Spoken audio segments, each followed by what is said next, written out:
anak-anak Ibu kelas 10, jumpa lagi sama Ibu. Tentunya masih di pelajaran sejarah, yaitu sejarah wajib.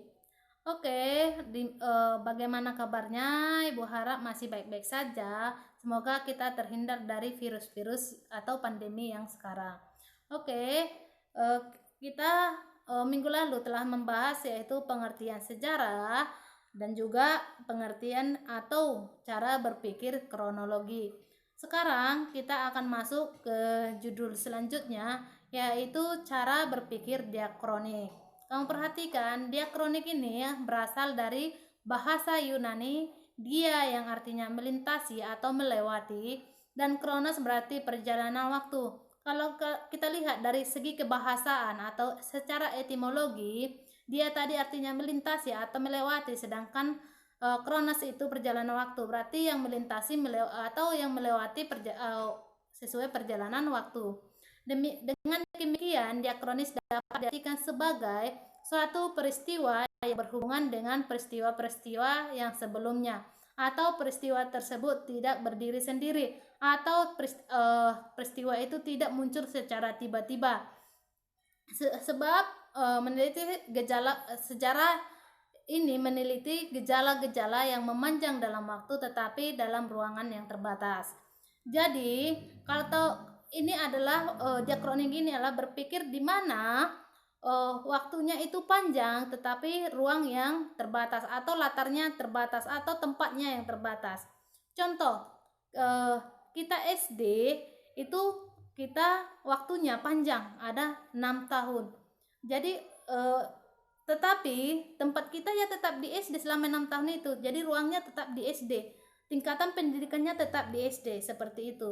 Jadi waktunya panjang tetapi ruangnya terbatas, tetap di situ. Seperti kita SD 6 tahun, SMP 3 tahun. Selama 3 tahun kita tetap namanya SMP. Waktunya itu panjang selama 3 tahun, seperti itu. Tetapi ruangnya terbatas, tetap di SMP, seperti itu.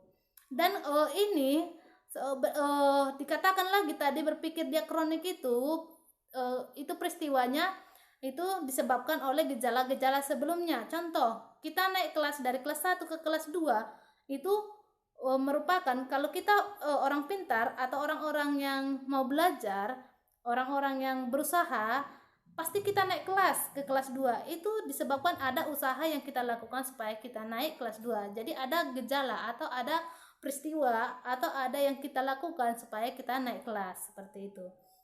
Maka perhatikan ada beberapa ciri-ciri berpikir diakronik. Yang pertama itu mengkaji dengan berlalunya masa. Yang kedua, menitik beratkan pada pengkajian peristiwa sejarahnya. Jadi dia melihat dalam 1 tahun itu ada peristiwa apa sih yang terjadi atau apa kejadian yang terjadi, seperti itu.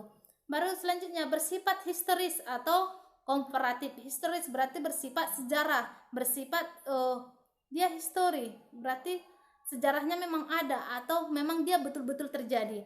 Bersifat vertikal, bukan horizontal. Dia cuma vertikal, bukan horizontal. Dia cuma satu tujuannya, seperti itu. Baru ada terdapat konsep perbandingan. Seperti yang Ibu katakan, kalau kita sebelumnya pintar, kita naik kelas, kemudian kita pintar lagi naik kelas, ada perbandingan apa yang kita lakukan, seperti itu. Ini pun konsep diakronik ini adalah konsep di mana melihat perbandingan atau perubahan dari peristiwa. Baru selanjutnya cakupan kajian yang lebih luas. Iya, kajiannya lebih luas karena waktunya yang sangat panjang. Contoh, peristiwa saat ini kita kalian kelas 10. Kita kelas 10 kejadian sebelum kita kelas 10 pasti banyak kejadian-kejadian. Kita awalnya kelas 9, di mana waktu kita kelas 9 SMP kita juga ada hal-hal yang kita lewati. Ada UN, ada ujian supaya kita bisa lulus dan masuk ke SMA, seperti itu. Jadi kajiannya luas. Kejadian hari ini tidak akan terjadi kalau tidak ada yang mendorong di kejadian sebelumnya, seperti itu. Baru selanjutnya ada contoh cara berpikir diakronik yang Ibu ambil satu dalam sejarah, itu kronologi pertempuran Ambarawa yang terjadi itu 20 Oktober sampai 15 Desember. Jadi waktunya ada sekitar 2 bulan seperti itu. Kamu lihat di mana awal-awal menyebabkan kejadian ini terjadi atau peristiwa ini terjadi itu masuknya tentara sekutu yang diboncengi oleh Nica mendarat di Semarang. Kemudian pada November 1945 pas pagi-pagi hari, pas matahari terbit, mulailah ada tembak menembak antara pejuang Indonesia dengan pasukan sekutu. Kemudian Kolonel Sudirman mengadakan rapat dengan para komandan sektor, dan kemudian dilancarkanlah serangan lagi pada 12 Desember, dan pertempuran ini berakhir pada 15 Desember 1945 seperti itu. Jadi ada waktunya sedikit panjang. Kenapa bilang panjang? Dia mulai Oktober sampai Desember, lumayan panjang, kajiannya panjang. Ada sebab, ada akibat, ada penyelesaian, seperti itu, seperti drama-drama sekarang. Oke, kita masuk ke nomor 2, itu berpikir sinkronik. Kata sinkronik ini juga berasal dari bahasa Yunani, sin yang berarti dengan, kronos berarti waktu atau masa. Jadi kalau kita lihat dari segi tata bahasa atau kebahasaan, kalau kita lihat sin dengan, sedangkan kronos waktu berarti dengan waktu atau dengan masa. Jadi berpikir sinkronik dalam sejarah adalah mempelajari peristiwa yang sejaman atau yang bersifat horizontal. Jadi zamannya bukan vertikal, bukan seperti yang kita pelajari.